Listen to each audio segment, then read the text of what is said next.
Welcome back to a new episode of CashFlow Lab. If you haven't subscribed yet, make sure to hit that subscribe button so you never miss an update. Today we're exposing one of the most sophisticated global scams of the last few years.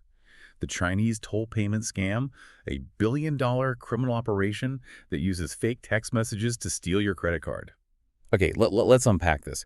We are diving deep into a criminal operation that has pulled in, over $1 billion in just 3 years. And it all starts with a simple text about a traffic fine. When federal investigators are linking this kind of theft back to crime groups in China, it really demands a proper deep dive. Our mission today is to figure out the technology. How are they bypassing the best bank security in the world? That's the key question. This isn't just a volume game. It's about a really high-tech execution. You're looking at a huge revenue stream for organized crime. Just to give you a sense of the scale, in the U.S., we saw days in September with over 330,000 of these scam texts sent out in one day. So the hook is simple, yeah, but how they monetize it, that's the real game changer. And we need to break that down for you. Okay, so let's start right at the beginning then, the initial hook. How does one single text message become the trigger for a billion-dollar machine? It sounds almost too simple. It relies on creating immediate acute pressure. The scam starts by injecting urgency into your day. You get a text. It says you have an unpaid toll, which for a lot of commuters is totally believable. Right, I could see myself falling for that. But the real kicker is the threat in the timeline. They set this incredibly aggressive deadline, often just 12 hours, and they threaten something severe, that your car will be impounded if you don't pay up now. And the genius of it, from their perspective, is the actual dollar amount, right? Yeah. It's never a big number. Yeah. The source material we looked at showed examples of like $6.69. Why that specific amount? It's all about minimizing what we call cognitive friction. If the fine was $500, you'd stop. You'd go to the official website, you'd verify it. But for $6.69, the brain just goes, ugh, it's faster to just click and pay this than to spend 15 minutes figuring out if it's real. They're basically weaponizing our own desire for a quick fix. So that pressure works. You click the link. Yeah. And that's when you land on their phishing page. Exactly. And these are not some shoddy, quickly made websites. The link takes you to a landing page that is meticulously designed to look like an official state toll authority website. We're talking professional logos, the right colors, near perfect grammar. It's designed to extract data. So you put in your name, address, and then the big prize, the credit card details. All of it. The full card number, the expiration date, and that little 3-digit CVV code on the back. Okay, so at this point, they have everything they need for a normal online purchase, right? They could just go buy something from a website. Why do they need this next, much more complicated step? Why bother with a digital wallet? That is the critical pivot. And it's how they defeat modern bank security. If they tried to use that stolen card number for a big online purchase right away, the bank's fraud detection would probably catch it. The AI would see it. Instantly. These systems check everything. Location, purchase history, a card from California suddenly buying a $2,000 laptop to be shipped to China. That's an immediate freeze on the card. So the goal isn't just stealing the data. It's about authenticating a new device to use that data. Precisely. Their solution is to load the card onto a smartphone wallet, Google Pay, Apple Pay, something like that.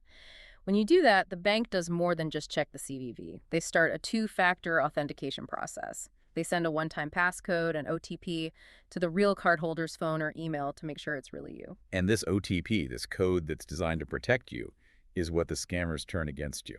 They absolutely weaponize it, and the timing is fascinating. It's perfect. While you, the victim, are still on their fake payment page, having just typed in your card number, the bank's real system sees someone trying to add your card to a new phone, and it sends you that legitimate code. So you get a text from your actual bank. Yeah. Which should be reassuring, but it's not. Right, because the phishing site is waiting for it. The second that code hits your phone, a new box pops up on their fake page. It asks for that code, and they'll say something like, it's the final step to authorize the $6 toll payment. You're already stressed, you're focused on the fine, so you just type it in. And in that moment, you've basically just told your bank, yes, I approve the scammer's phone, let it act as my digital wallet. Hold on, but wouldn't the text from the bank say something specific, like your code is for Google Pay setup? Shouldn't that be a massive red flag? It should be, and it often does. But you have to remember the context the scammer has created. Their fake site might even have a little message saying, please confirm the verification code from Google Pay to complete your payment. You're not thinking about Google Pay, you're thinking about your car getting impounded. The urgent, fake context overrides the technical language from the bank. Once that code is in, the card is what they call cooked. It's fully authenticated on their wallet. So now they have a perfectly good digital card on a phone, probably thousands of miles away in China. But if they try to buy something in Beijing, the bank's AI would still see the location mismatch, right? Yeah. The billing address is in Texas, the purchase is in China. How do they solve that last geographical puzzle? And this is probably the most sophisticated part of the whole operation. They call it the remote tap-to-pay trick. Hmm. They can't physically be near you to use the phone, so they built special software to basically transmit the digital wallet key across the globe. Specialized software. So we're not just talking about like sending a screenshot of a QR code or something. Oh, not at all. This is way deeper. When a card is on a digital wallet, it uses a unique token, not the real card number. This software lets the criminal team in, say, Shanghai, securely transmit that live, active payment token to a second phone, a phone held by a recruited shopper who is physically located in your area, or at least in the same country. So it's like a digital relay race. They get the authentication remotely, but then they beam the ability to pay to a local operative. Exactly. The source material had this incredible proof of concept demonstration. Researchers took a card, authenticated it on a phone in San Francisco, and then transmitted the payment data across the Atlantic. And in real time, they used it to buy something at a cafe in Amsterdam. So when the transaction hits your bank, all it sees is a legitimate tokenized payment happening somewhere geographically plausible. And that's the blind spot. Mhm. That's why this whole thing is so profitable and so hard to stop. They're hiding from the AI. They blend in perfectly. The bank's AI thinks, okay, the card was verified with a code on a phone, and that phone is making a purchase 5 miles from the owner's home. Hmm. To the AI, that looks like completely normal behavior, not high-risk international fraud. So once they have this local buying power, what are they after? It's not coffee and donuts, I assume? No, they're targeting a high-value liquid goods, things they can turn into cash really, really fast. So new iPhones, high-end electronics, designer handbags, and of course, tons and tons of gift cards. Gift cards are basically the currency of organized fraud. They're untraceable. And how quickly does this stuff move through their system after the local shopper buys it? Incredibly fast, often within hours. The goods are either listed at a discount on huge e-commerce sites like Alibaba or eBay for a quick sale, or they're just bulk shipped overseas directly. By the time you even notice the big charges on your statement, the actual items are long gone. Recovery is pretty much impossible. Wow. That's more than a scam. It's a global logistics operation. Which explains why someone like Google would get involved legally. It really does. This is a huge problem. The sources mentioned that on November 12th, Google actually filed a lawsuit against some of the developers of these phishing kits. And the numbers that came out of that lawsuit were pretty eye-opening. Absolutely. Google said in their filings that these specific kits have been used to scam over 1 million people. And that's across at least 121 countries. It just proves how scalable this whole model is. Okay, so if this is a global system designed to beat our technology, what's the ultimate defense for you, the listener? When that text hits your phone, what do you do? The absolute core defense is just to slow down. That's it. The whole scam relies on you acting fast, under pressure. You have to apply that simple logic test we found in the sources. Does it make any sense for the government to threaten to impound your vehicle over a $6 fine? The answer is always no.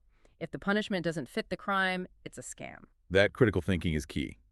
But what's the one concrete technical step you should take? Never, ever click the link in the message. Never. Even if you think it might be real, just pause. Go verify it yourself. Open a new browser window. Go to the official website for your state's toll authority. If the fine is real, it will be there in your account. That one step not clicking their link will save you from this entire trap. So to recap, the cheap fine lowers your guard, the slick website steals your data, and then they use your own bank's security against you to get that OTP. That code lets them create a digital wallet, which they can then use locally near you with this advanced remote software. That's the billion-dollar breakdown. The genius isn't the text message. It's the technology that lets them spend your money in your own neighborhood right under the nose of the bank's AI. A final provocative thought for you to mull over. Considering how effectively these criminals weaponize geolocation and two-factor codes to bypass fraud detection, how long until we see this remote tap-to-pay technique adapted for other things? I mean, think about QR codes, which are used for huge transactions in some countries, or even biometric facial recognition. If they can proxy a payment token across an ocean, what other physical security barriers are about to become obsolete? That's it for today's episode of CashFlow Lab. If you found this analysis helpful, don't forget to subscribe so you never miss our weekly deep dives into global finance, scams, and economic trends. Thanks for listening, and we'll see you in the next episode.